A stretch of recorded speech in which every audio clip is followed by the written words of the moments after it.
everyone. Hi, everyone. It's good to be with you again on Friday. And my guest today is Will Cole. And we're going to be talking about a number of issues related to eating and what's happening with our eating habits during the pandemic and what we should be doing. And Will, as I'll tell you a little bit more about him after our opening meditation, is an expert not only on nutrition and fasting, but also on communicating information remotely, virtually. So we'll be moving into a full hour of discussion and responding to the very good questions that we've had submitted to us. So welcome, Will, and we start this session and every one of these sessions with a couple minutes of simply sitting quietly, breathing slowly and deeply, in through the nose and out through the mouth with our bellies soft and relaxed. And I recommend that you and that all of us, if we're comfortable with it, close our eyes to remove external stimulation.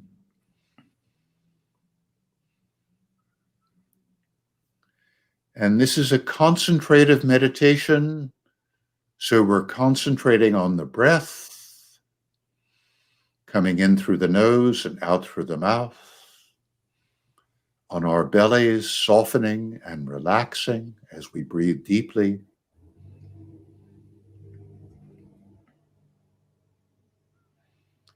And on the word soft as we breathe in, and belly as we breathe out.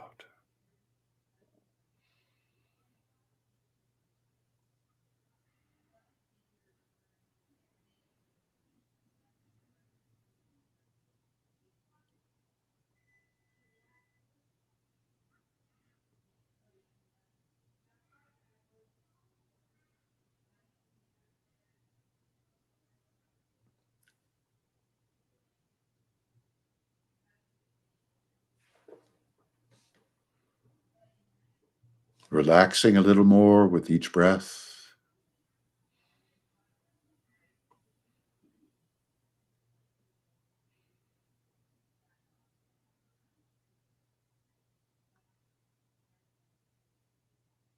If thoughts come, notice them, let them come, let them go. Gently bring your mind back to soft belly.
Okay, let's open our eyes, bring attention back in the room. Oh, welcome again, Will. We always start with soft belly breathing because even though I can't travel very far, I'm rushing around from one screen to another and one meeting to another, and I imagine you're doing the same. So I know I'm so happy that we started off like that. I wish every conversation could start off like that. So this is a way just to relax into this space. And it's really good to have you here on the show. And as I was thinking about you coming on, I was reading the New York Times this morning, and I was reading about a study that just came out from researchers at the Pennington Biomedical Research Center in Louisiana, and it showed that 27% of Americans said they'd gained weight since the initial lockdowns went into effect, and that this figure was significantly higher with people who were already obese at the beginning of the pandemic. Mm-hmm. And also that anxiety levels are way up and disrupted sleep is way up. And I want to come back to that study, and I want to come back to the way you've been approaching this a little bit later. But first, I'd like for you to talk a little bit about yourself. You decided to become a chiropractor, and I'd be interested in how that happened. And then you've clearly shifted so much of your attention to working with people with nutrition and to working with functional medicine and to doing much of this work online. So could you tell us a little bit about your evolution? Who are you and how did you become who you are now? Who is incidentally, or not incidentally, importantly, Will is somebody whom many, many people, including a number of members of the Center for Mind Body Medicine staff, look to for advice and guidance about nutrition. So who are you, Will Cole? Who am I? That's a good meditation in and of itself, right? But I'm a functional medicine practitioner professionally. So I you talk about the evolution of my clinical career and what my focus has been. So I always started off, I went to an integrative medicine school. I went to Southern California University of Health Sciences in Los Angeles. So I actually graduated knowing I wanted to be in functional medicine. So as you mentioned, I have a doctorate in chiropractic. I'm also a doctor of natural medicine and a functional medicine practitioner. So, but my career has always been in functional medicine. And what is functional medicine? Mark Hyman was on with me a few months ago, but that's a long time ago. So how would you define functional medicine? Yeah, and Mark's obviously a brilliant functional medicine practitioner as well. And so we are all in functional medicine. In short, we're evidence-based alternative medicine. The Cleveland Clinics has a functional medicine center, and the Institute for Functional Medicine, IFM, is who's trained the physicians at the Cleveland Clinics Functional Medicine Center and who's trained myself and my team. And we actually started, you mentioned virtual care. We started one of the first functional medicine telehealth centers in the world over 12 years ago. We've been consulting people online every day, 50 hours a week for the past 12 years. So how we're talking now, I did not plan on a pandemic, but this is just what we've always done. What is functional medicine, though? What does that mean? Sure. So functional medicine, if I had to break down the differences, first, we interpret labs using a thinner reference range. So you all know that watching this right now, when you get your labs, you get your number, and you'll get this reference range, this X to Y interval of numbers that you're being compared to on your lab. We get that reference range from a statistical bell curve average of the population of that specific lab. So if you go to Quest or LabCorp or your doctor's lab, you'll see that reference range will vary from lab to lab. People that are predominantly going to labs, sadly, are people with health problems. So there's a lot of people that know intuitively there's something wrong with my body. There's something wrong with my health. I don't feel right. I'm struggling with whatever it is. And they go to their doctor, and the doctor runs the basic labs, and the doctor says, you're fine. You're just depressed. Here's an antidepressant, or you're just getting older, or you're just a new mom. You're just stressed, or all these well-intentioned reasons as to how you could be having symptoms despite these quote unquote normal labs. What they're unintentionally telling you is you're a lot like the other people with health problems that you're being compared to. So in functional medicine, we're looking at a much thinner range within that larger reference range of where vibrant wellness resides, which is typically, it's the functional range. It's where your body is functioning the best. That's where we get our name, functional medicine. But we're also running more comprehensive labs. So we're looking at these underlying root components to health problems. And it's based on the health history, but things like underlying gut problems or microbiome issues or toxicity issues or stress and trauma or hormonal imbalances or chronic infections, whatever the case may be. We want to be clinical Sherlock Holmes in a way to kind of figure out what are the confluence of factors that give rise to these symptoms and these health problems.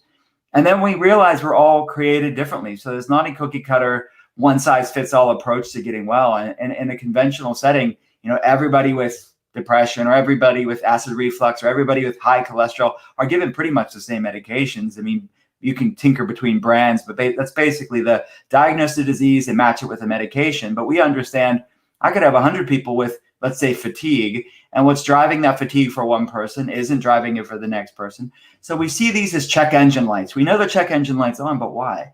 So we realize everybody's unique on a deep physiological level.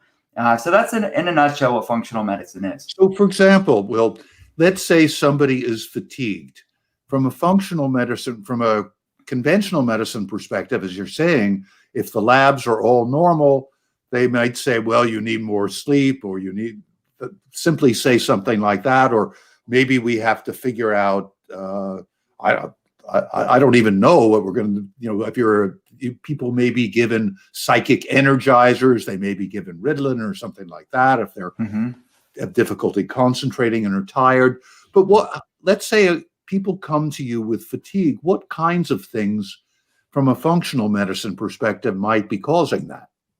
It's a great question. I think it all starts with a good, solid, comprehensive health history, and that takes time. And this is how I describe this duality of what we do in functional medicine. There's the science and then the art. The science is the health history in the labs, but the art is listening to somebody, holding space for them. There's the space between the words of really knowing what this person's journey has been like. And you can get so many clinical pearls from just listening to somebody. And it's actually quite healing for that person to actually truly be heard by a doctor too, and not be delegitimized or told just see you later, or told they're making it, exaggerating, or whatever. That's a whole other conversation. But let me interject here. Over the years, what's been so clear is one of the reasons that people want to leave conventional medicine or add on other approaches is because they feel their physician is not listening to them. And those numbers have been high for many years, and they're increasing a great deal now. So what you're saying is right from the get-go, you're offering people something that they're looking for. Absolutely. There's a palpable, you feel it. And I'm talking to people online and I feel it. It's just like this heartbreak where they are just not heard. They're isolated. They are immersing themselves in Dr. Google, and they know there's something not right, and there's no one to turn to. So it is heartbreaking. It is heartbreaking. But it's this bittersweet moment where it is heartbreaking to feel that person and what they're going through, feel their sadness, to feel their hopelessness. But it is this bittersweet, cathartic thing to truly hear somebody and let them know that, and they know they are heard. And then we have to know what we're dealing with to do something about it. And at that point, like, to answer your question, what drives things, like to use the example of fatigue, we have to look at all the different systems of the body. So another word for functional medicine is integrative medicine or systems medicine. So looking at the systems of the body that are interconnected so brilliantly, but are giving rise to things like fatigue or anxiety or depression or inflammation or gastrointestinal problems. But let's use fatigue as an example. It could be a number of things. So some of the differential components that we look at are things like nutrient deficiency. So things like vitamin D deficiency or B vitamin deficiency, selenium, magnesium deficiency. Something as simple as that can be definitely associated in the scientific literature to fatigue. We look at hormonal imbalances, low thyroid, and not just the basic thyroid test. So many thyroid problems get missed on standard tests because they're looking at just what they need to give you that Synthroid or that levothyroxine. They just need a TSH test. That's all they need to give you a diagnosis. There are many underlying thyroid problems that won't show up by looking at TSH alone.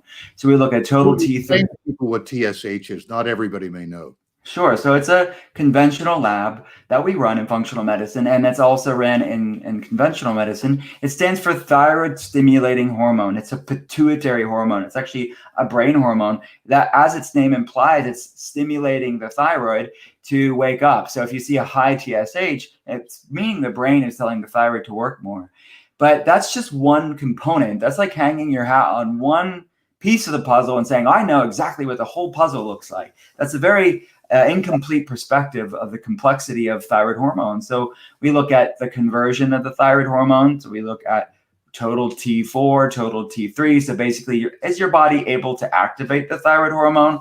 And then the most common cause of low thyroid function in the United States and around the world, it's an autoimmune disease called Hashimoto's disease, which isn't really a true primary thyroid problem. It's an autoimmune disease that's attacking the thyroid. So you have to run thyroid antibodies for that. And then we run something called reverse T3, which can drive fatigue too. So just with the thyroid alone, there's probably 10 different reasons why the thyroid could be low that you will not find just by running a TSH.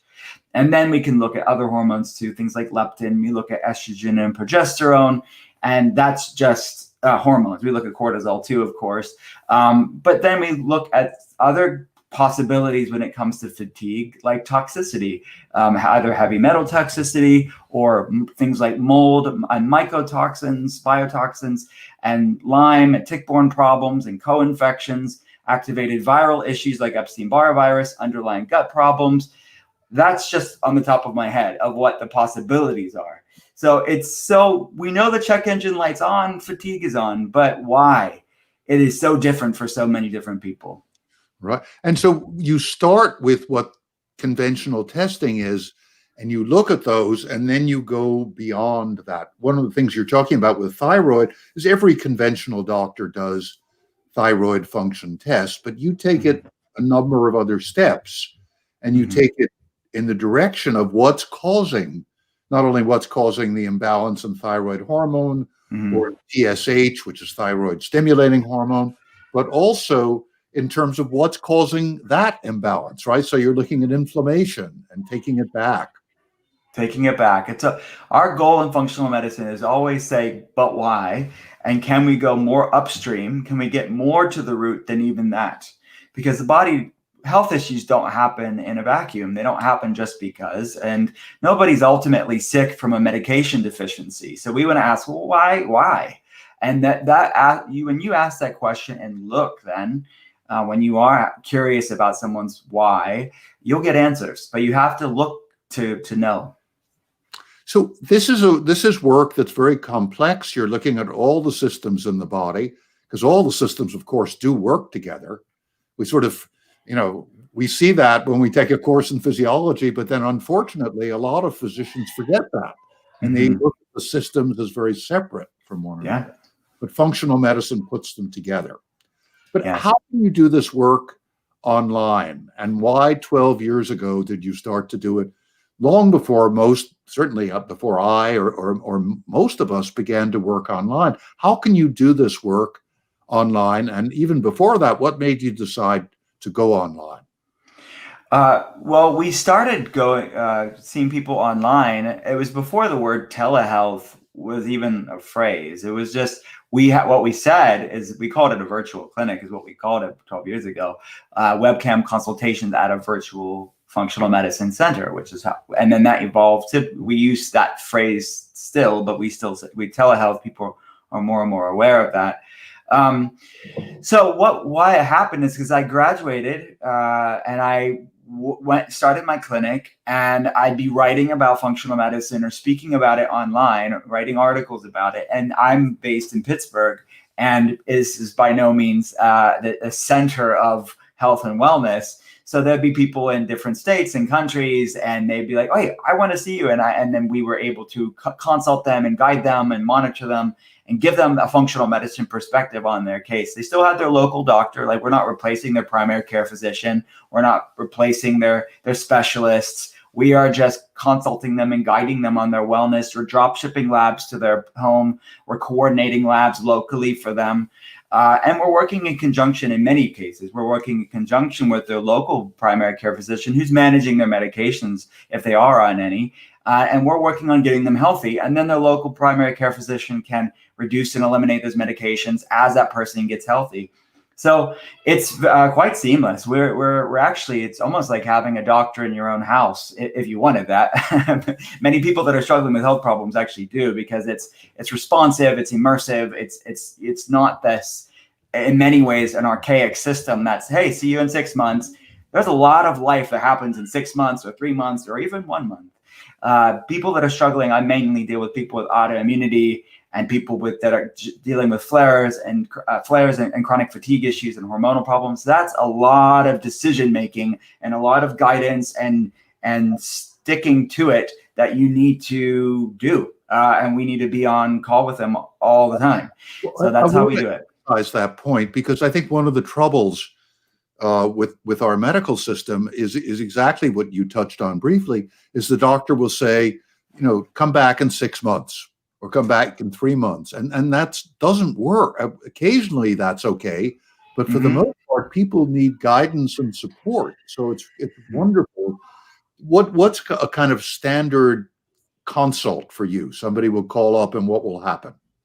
So typically we start with, actually for 12 years, we've offered free webcam or phone health evaluations with one of my functional diagnostic nutrition practitioners, who it's a good starting point for them to see, is functional medicine right for them? We don't want to waste anybody's time. We want to answer their basic questions, see if it's something that we're used to seeing, if something if we're confident in, and if they know what functional medicine does and how we operate. So that starts there. And then the consultations, typically with me, we do have a functional diagnostic nutrition practitioner that consults people as well. But I do most of the consults via webcam.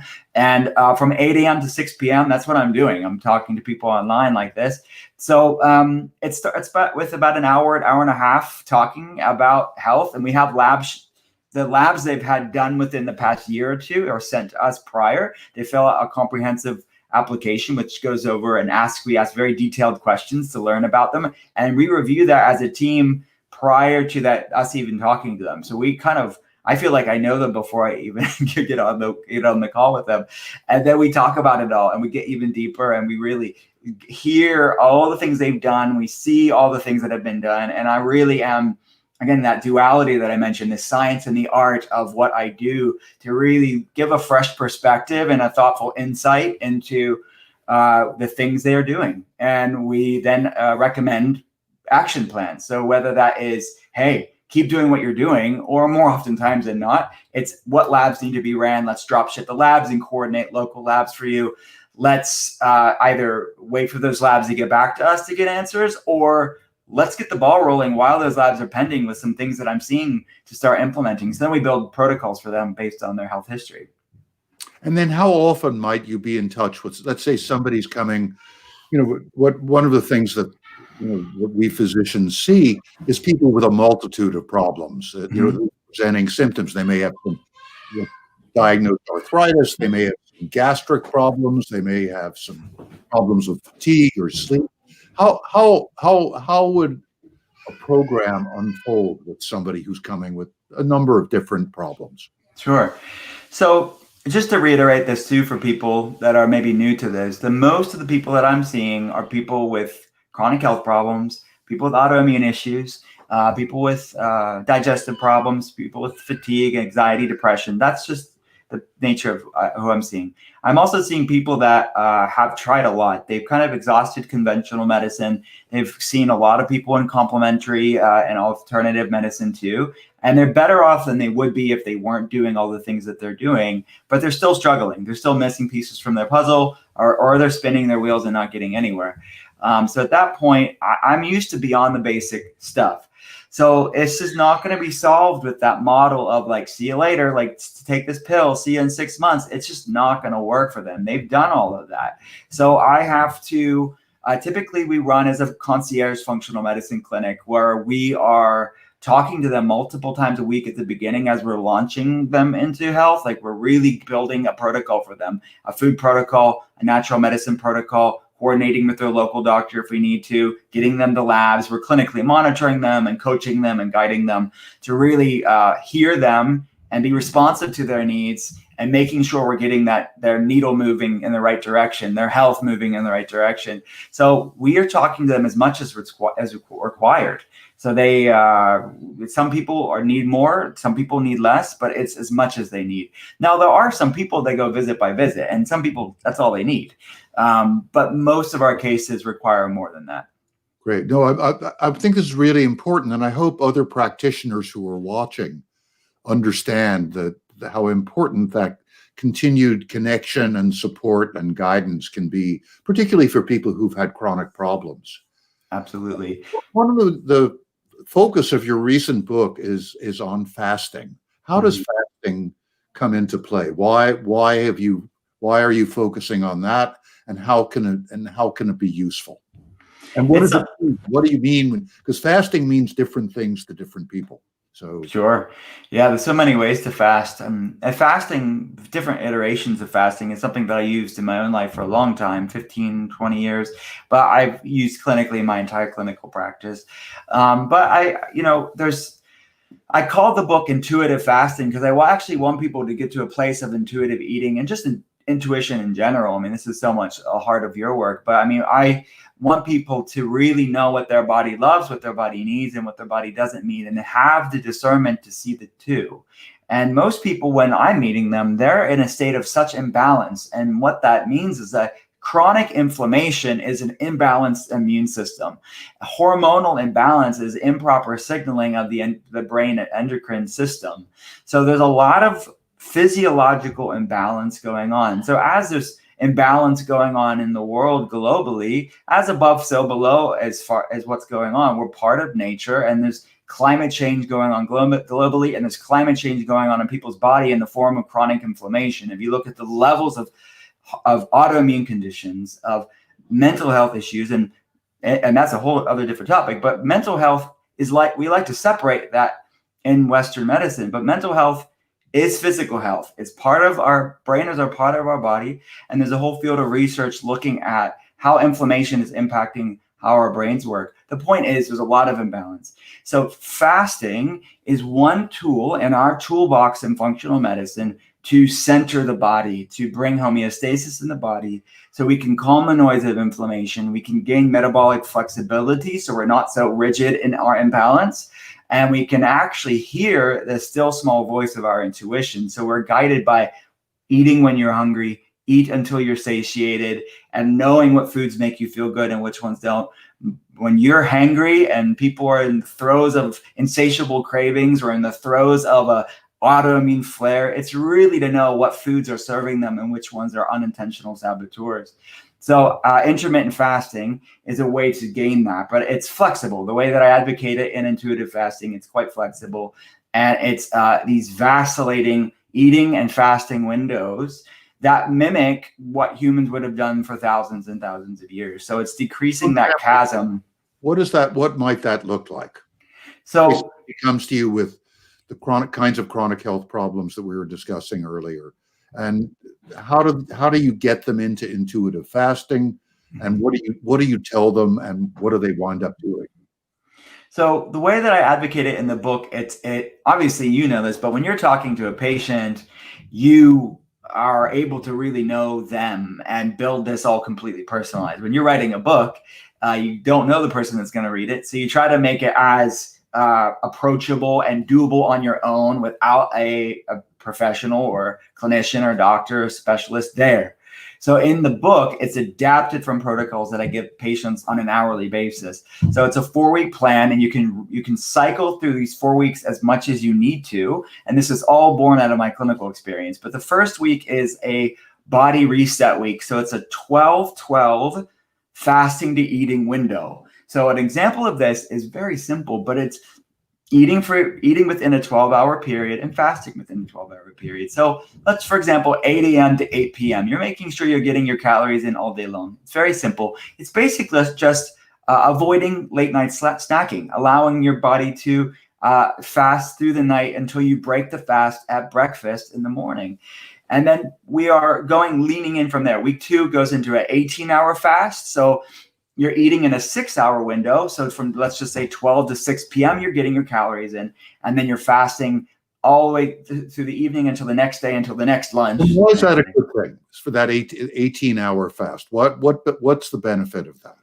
So that's allowing, and in many ways, our world is screaming for a pause, and we're kind of seeing that right now. This is a very uncomfortable pause for everybody, but the human body needs a bit of a pause too, on a consistent basis, because eating food requires a lot of energy. So digesting food requires a lot of energy. So when we are giving our body a bit of a pause, our body's you're able to activate repair mechanisms that have really been dormant, maybe for a long time for people.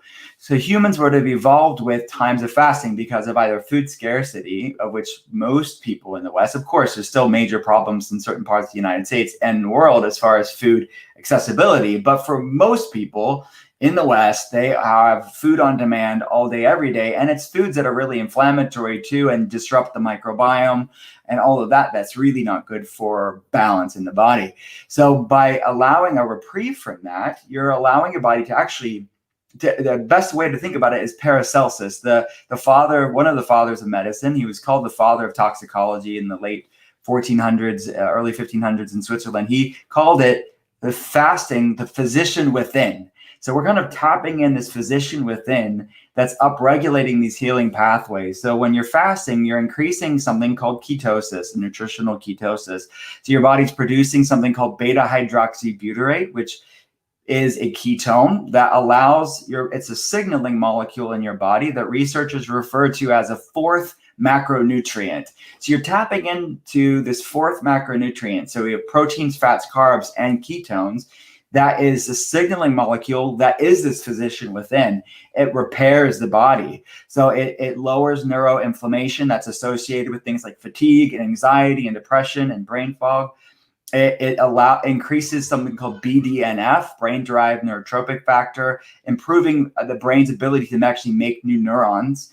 It increases mitochondrial biogenesis, actually making new mitochondria. It's decreasing insulin resistance. It's decreasing inflammation. It's increasing something called autophagy or cellular recycling, sort of the anti-aging, cellular renewal pathways. That's just basically some of the stuff that you can tap into, but it's doing so much for your health. But it just, in short, it's repairing your body, and you're tapping into the physician within through these different, either deeper or lighter fasting windows. So it's beautiful. It's a lovely, clear, succinct explanation. Why do you think it's been so hard for medicine to assimilate what you're saying? If the science is there on a biochemical and physiological level, what's going on? What's the difficulty, and how do we change it as well? Hopefully conversations like this can be small micro changes, right? But I think it's a return to medicine. The fathers of modern medicine actually advocated this. Hippocrates, every doctor takes the Hippocratic oath. He used fasting for his patients. Paracelsus, the father of toxicology, used fasting for his patients. Physicians would have used fasting for thousands and thousands of years. Actually, the way that modern medicine is practiced now, that's actually the new thing on the block, the way that we're running things now. So it's really an abandonment of what medicine would have done for thousands of years. So it really is just a return to it. And I think it's also, you've stopped relying on and trusting the body's inherent capacity to heal itself. Yes, so well said. And what you're talking about, and talking about very simply, is that if we give the body a rest with fasting, then the reparative mechanisms can come in. Mm-hmm. Yeah. It's not something, we don't have to control everything. We can let it do its own work. Absolutely. And in the book, it's interesting because there's all the amazing health stuff that's going on there. But I also included in the book these metaphysical meals when you are fasting. So this is such at the heart of your work, because I want people to get the physical benefits that's happening on a physiological level. But then people don't know what to do when they're not eating. They're bored. They're maybe anxious thinking about the foods. But why not use that time as a meditation practice when you would have your breakfast or lunch or whatever meal you are fasting during? It's such an awesome time to allow your body, and spiritual practices did this for thousands of years. This is nothing new, but this is just reminding people what our ancestors would have done for a long time. Beautiful. No, of course and of course it does dovetail with our work, with my work, with what I describe in the transformation as the trauma healing diet, and with the emphasis that we have on bringing mindfulness to every activity. And this is beautiful, because mindfulness is a combination of kind of bringing that meditative mind not only to the experience of deep breathing and pausing, but also bringing our intelligence online, so that something that's simple and clear and grounded in science is something that we can take in and use. So I'm very grateful for you for Oh, putting out feelings mutual. about that. Thank you. So let's get to some questions. During the study that was quoted in the New York Times this morning talked about so many people who've been eating large quantities of fast food, of comfort food. Many people have been putting on weight. Some people, on the other hand, have taken this time as a time to become more mindful about what they eat. But a significant portion of our population has not. And these questions come out of that kind of experience. So I'd like you to respond. We'll take them one at a time. The first one is, since working from home, I found myself snacking a lot more since I'm so close to my kitchen all day. How can I avoid this new pattern and truly listen to my hunger cues? That's a good question. Well, the easy answer while you're building metabolic flexibility is only have things in the house that are in alignment with your health, where you want to be. So if there's something that's a saboteur there and you are bored or you're always there, it's always available, then only have things in the house that are in alignment with you feeling good, that are in alignment with your health principles. So that's the first thing, because we are home more, we can actually set ourselves up for success if you shift our perspective and say, we're only going to have things that make us feel good in the home, and do the best you can with what's within your budget, all of that stuff. But start there, clean out junk food and get rid of it. It's not good for anybody. So that's first thing. Second thing, be gracious to yourself. Don't beat yourself up. Don't feed yourself with shame.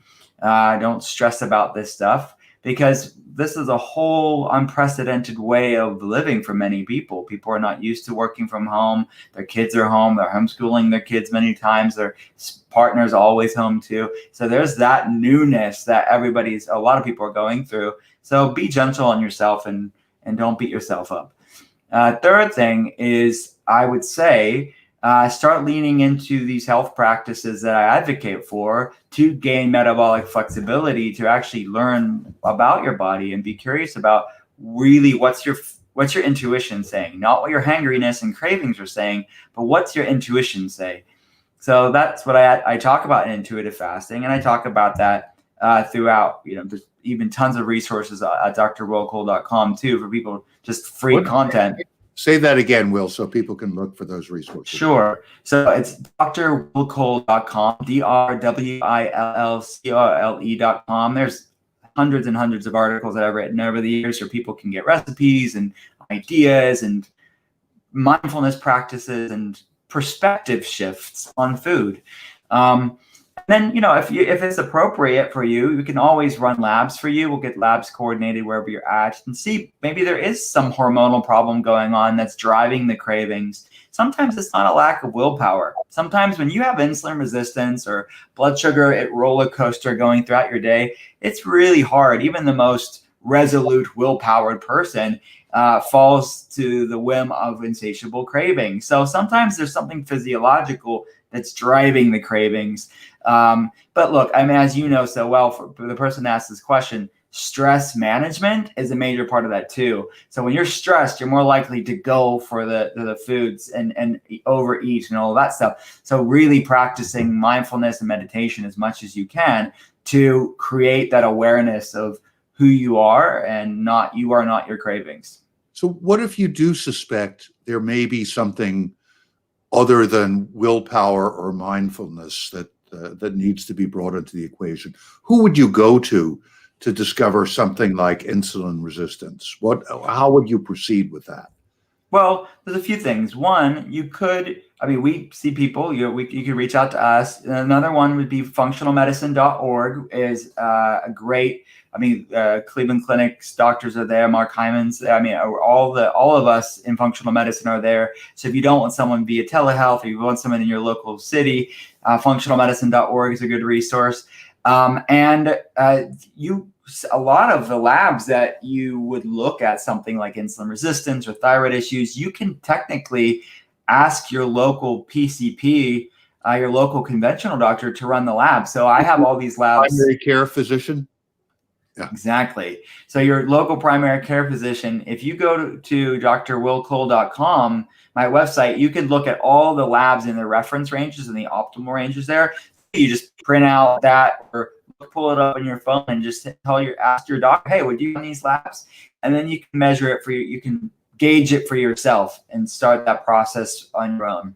Great. That's very helpful. The other thing I want to remind our viewers is that the practices that we've been doing over the weeks, these last weeks, is relaxing and working with guided imagery. And remember the wise guide image that I taught some weeks ago. We can still find it either in my book, The Transformation, or on our website. You can ask yourself some of these questions. This is a way to develop, one of many ways to develop intuition.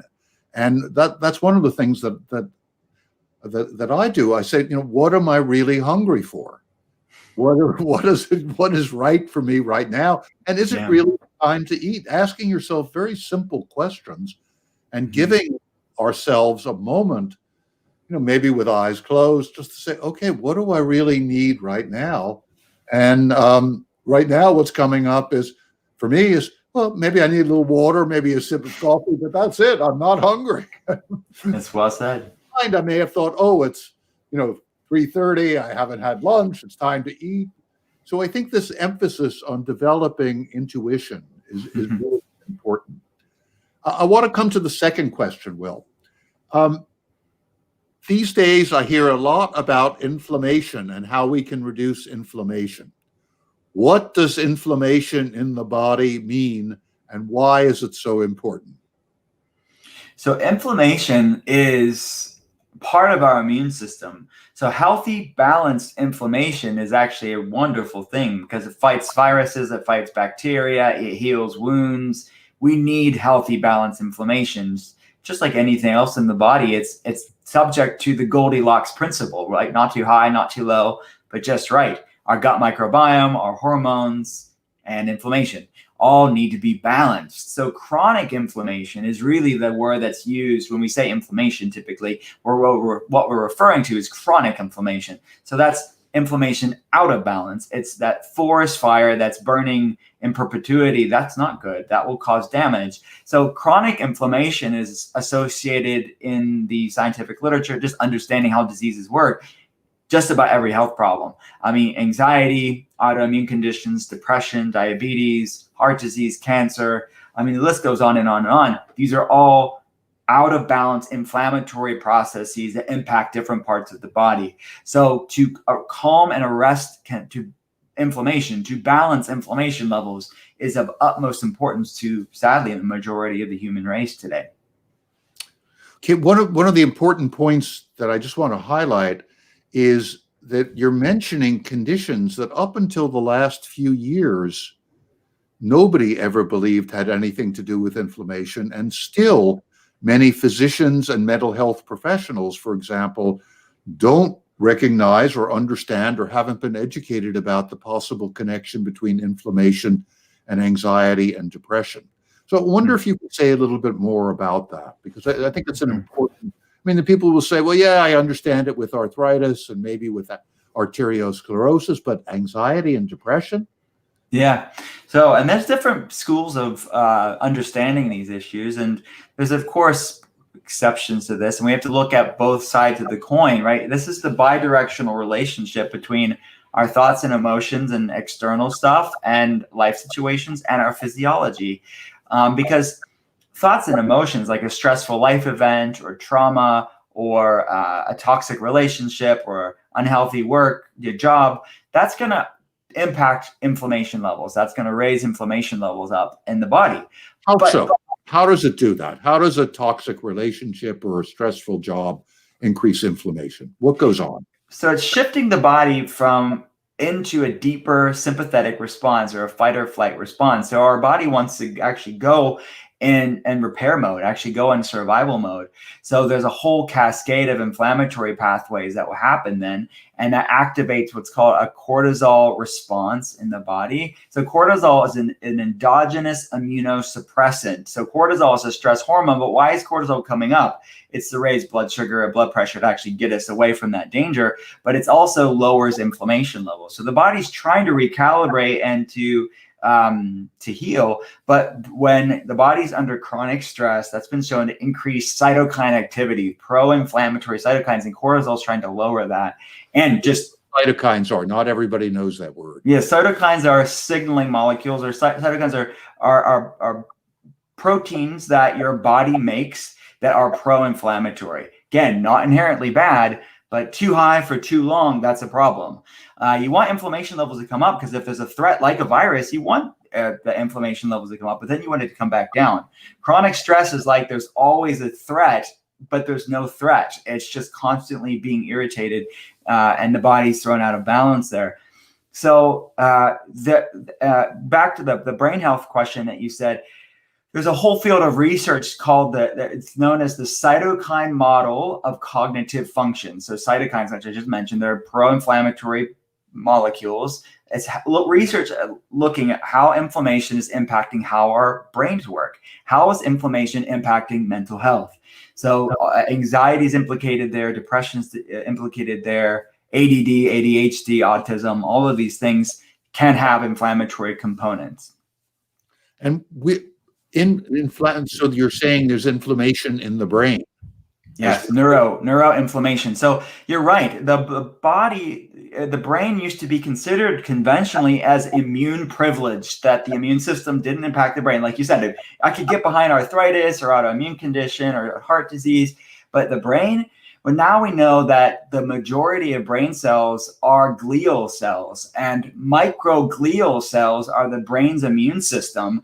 And in balance, they're a good thing. They clean up dysfunctional neurons. They prune the brain to make it super healthy. It's a part of neuroplasticity and healthy brain repair. But microglial cells out of balance act like an assassin in the brain. So it's what's called neuroinflammation that is associated with things like anxiety and depression and autoimmune brain issues like MS and things like this. So chronic stress affects the microglia, and the microglia put out the cytokines? Exactly. That's definitely an order of operations that will happen. Chronic stress, trauma, and other things too, toxicity, gut problems, chronic infections. There's a number of external and internal stressors. So when I say stress, it's not just mental, emotional stress. It also can be physiological stress. Anything that is stressing out the immune system. So gut problems can stress out the immune system, but also a toxic relationship can stress out the immune system too. And so I suppose depending on individual genetic factors and other sort of psychosocial factors, the symptoms that result from that kind of microglial stimulated inflammation in the brain can vary. And Totally. in one person, it could be anxiety, another depression, another cognitive problems or attention problems. Yeah, because it depends on where it's impacting, and it depends on genetic predispositions. Because what happens is that chronic inflammation that's prolonged can trigger genetic predispositions. So if there's a family history of, MS or Parkinson's or autoimmune condition or anxiety or depression, that genetic predisposition and that is then awoken. But researchers estimate that our genetics haven't changed in 10,000 years, but yet these things are being triggered like never before. The genetic predispositions have always been there, but they're being awoken because of the onslaught of these stressors of our immune system, raisers of inflammation. Speaking of never before, we are in a period in our country that we've never seen before. People are asking me now, well, you've worked with population-wide trauma. Is this similar or different? I said, well, in some ways, it's similar. This is an overwhelming situation. Individuals can only do so much about it. But in some ways, it's also different because it's everybody. It's not just one region. And it's not just one country that's been affected by a climate-related disaster or a war. It's universal. So I'm wondering if you have some basic guidelines for our viewers, from your point of view, what can they do nutritionally? How can they best cope with the chronic stress and the inescapable stress of this COVID-19 pandemic? Well, I would say, obviously, some people there's silver linings during this time where they actually have more time to take care of their health, whereas they put it off before. They were always busy and distracted and procrastinating taking care of themselves. So I've seen a rise of this where it's not ideal, obviously, but it's a strange silver lining, that unexpected and a real bleak situation globally, that there's some silver linings of just, okay, I'm going to make good use of this time. It's not what I had planned. This isn't ideal, but let's control the things we can control. Let's take care of the things we can take care of. Can we change the things we can change? So I see people really using this time to their advantage. And then if there's people that are in really bad situations, maybe they lost their job or something like this, do the best you can. Don't feel like you have to have it all together right now. So be gentle on yourself, like I said earlier. So I think all of this is predicated on, do as much as you can to bring a grace and a lightness that's radical sometimes. It seems like, what's so graceful about this? But that I think you only get to when you start tapping into that intuition that you teach about and that I teach about too, is that you have to have that resonance. And something that we say a lot is that you can't heal a body you hate. You can't shame your way into wellness. You can't obsess your way into wellness. And sometimes people think that they're going to punish themselves into health. They're not going to. So that principle applies to any time, whether it's a pandemic or no pandemic, but it's even more important right now when there's a lot of stuff going on in the world, and just to give your body the grace it needs to repair. And what about some specific nutritional recommendations? You already talked about getting the junk food out of the house, so that because when we're under stress, when we eat junk food, it does lower our cortisol, it increases endorphins, it increases serotonin. So there's a reason we go for it, but if we go for it too much, we get in trouble. So getting those foods out of the house, but any other general principle that will help decrease or prevent those inflammatory syndromes, and also any guidance about enhancing our immunity so that we're less vulnerable to the virus, and if we contract it, we're more able to deal with it. What are your thoughts? So we need to realize, like I mentioned, inflammation. Every chronic health problem has a commonality of inflammation. Well, every food we eat either brings inflammation levels up or down. Every food we eat either feeds inflammation or calms it or fights it. So foods that calm inflammation, generally speaking, are things like healthy fats, like avocados and olives and extra virgin olive oil and soaked nuts and seeds. So why I say soaked is that they're just a little bit more digestible. So you can buy soaked and sprouted nuts, or you can do it yourself. I don't get too technical, but basically there's tons of resources online. I actually talk about how to do that in the Inflammation Spectrum, which is my second book. So you can get the tips on that. But coconut cream, coconut milk, wild caught fish, grass-fed beef, if you eat meat, but there's a lot of plant-based and clean fats and proteins there.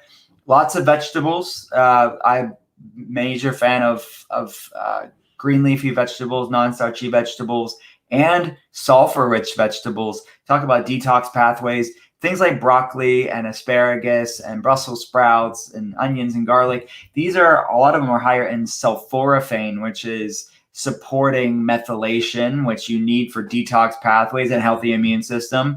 Low fructose fruits like berries, clean starches like sweet potatoes, and starchy vegetables, tubers, stuff like this.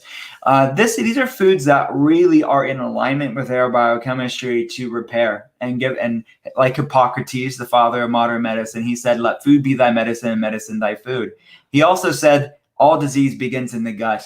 That's why he's the father of medicine and I'm not. But he knew a lot of stuff before science and researchers were looking at this stuff.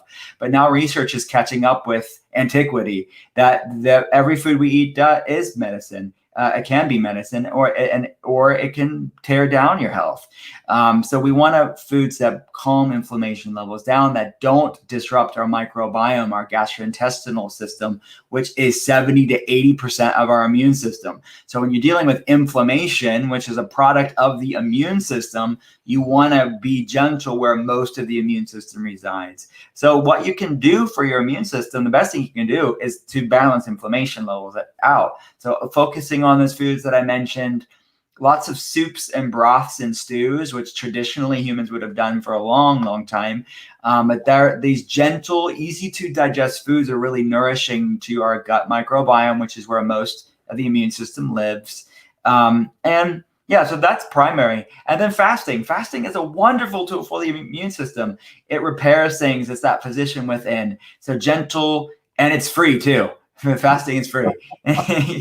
So you could do that as well. Thank you, Will. We're gonna come to a close in a minute. I just want to remind people of a couple of things.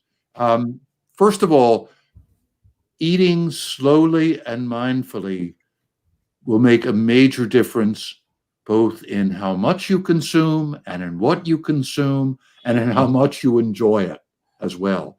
And continually focusing on bringing ourselves into psychological and physiological balance by different forms of meditation, by physical exercise, goes together with all the recommendations that Will is making right now.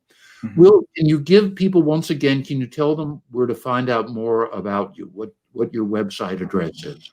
Sure. Everything's at drwillcole.com. That's drwillcole.com. And what's the name of the book on fasting in case they would like to take a look at it? Thank you. Yeah, it's intuitive fasting. So it's on pre-order now. The link's at drwillcole.com, but they can get it on Amazon now, Target, all the websites that people do that. Beautiful. So it's been wonderful. It's great. It's great to have this chance to meet you because I have heard a lot about you. Likewise. You got to meet Will Cole. You got to have him on the webinar. So thank you. I really appreciate you and all the work that you're doing. I'm a big fan, and your team's amazing. So I'm honored for this opportunity.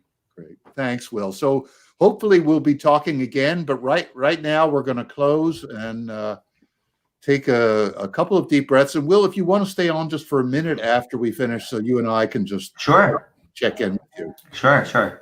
But right now, let's just sit comfortably together and allow our eyes to close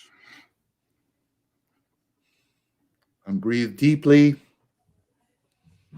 in through the nose, out through the mouth with our bellies soft and relaxed.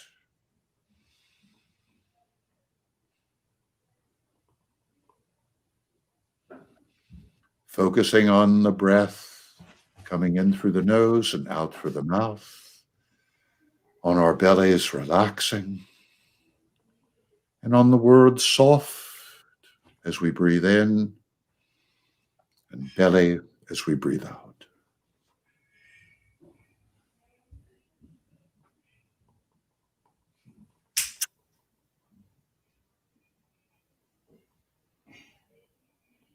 If thoughts come, let them come, let them go. Gently bring your mind back to soft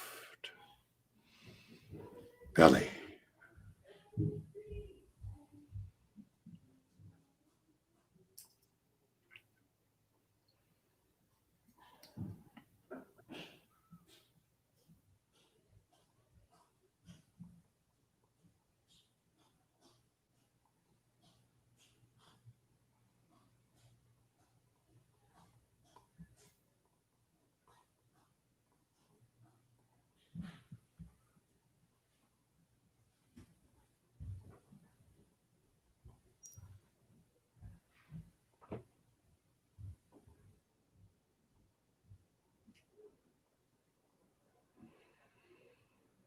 One last deep breath, and let's open our eyes. So Thank you again, Will Cole. Thank you, Thank you, my everyone. friend. Look forward to seeing you again next Friday. Bye-bye for now.